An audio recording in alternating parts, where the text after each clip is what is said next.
ইসলামী আন্দোলন বাংলাদেশের পক্ষ থেকে জুলাই শহীদ দিবসের বার্তা। এখনো সংস্কার বাস্তবায়ন না হওয়া আবু সাইদের রক্তের সাথে বিশ্বাসঘাতকতার শামিল, একথা বলেন পীর সাহেব চরমোনাই।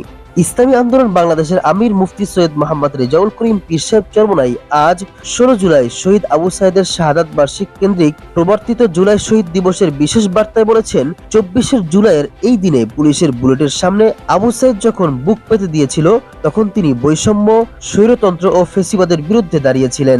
সকল ধরনের অনিয়ম ও স্বৈরতন্ত্রের চিরস্থায়ী বিলোপের জন্য বুক পেতেছিলেন। আবু সাইদের রক্ত জাতির উপরে বিশাল দায়িত্ব চাপিয়ে দিয়েছিল। কিন্তু হতাশার বিষয় হলো, আবু সাইদের শাহাদাতের পরে 2 বছর অতিক্রম হলেও তার রক্তের দায় শোধ হয় নাই, সংস্কারের কিছুই হয় নাই, পতিত স্বৈরাচারের বিচার হয় নাই। সবচেয়ে আফসোসের বিষয় হলো, জুলাই সনদ বাস্তবায়নে গৃহীত গণভোটের রায়কে পর্যন্ত অস্বীকার করা হচ্ছে। আজকের এই দিনে সকলে মিলে জুলাই গণ অভ্যুত্থানের প্রত্যাশা বাস্তবায়নের প্রতিজ্ঞা করতে হবে। জুলাই গণ অভ্যুত্থানের প্রত্যাশা পূরণ হলেই আবু সাইদ সহ সকল শহীদের রক্তের দায় শোধ করা হবে, অন্যথায় জাতি হিসেবে সকলে বিশ্বাসঘাতকতার পাপে দায়বদ্ধ হব।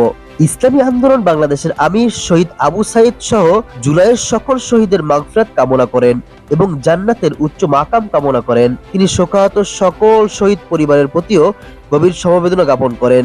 ইসলামী আন্দোলন বাংলাদেশের আমির দৃঢ় প্রত্যয় ব্যক্ত করে বলেন, ইসলামী আন্দোলন বাংলাদেশ জুলাই গণ অভ্যুত্থানে দলীয় ব্যানারেই লড়াই করেছে এবং জুলাইয়ের প্রত্যাশা পূরণে সব ধরনের প্রচেষ্টা চালিয়ে যাবে ইনশাআল্লাহ। বার্তা প্রেরক শেখ ফজলুল করিম মারুফ, কেন্দ্রীয় প্রচার বিভাগ, ইসলামী আন্দোলন বাংলাদেশ।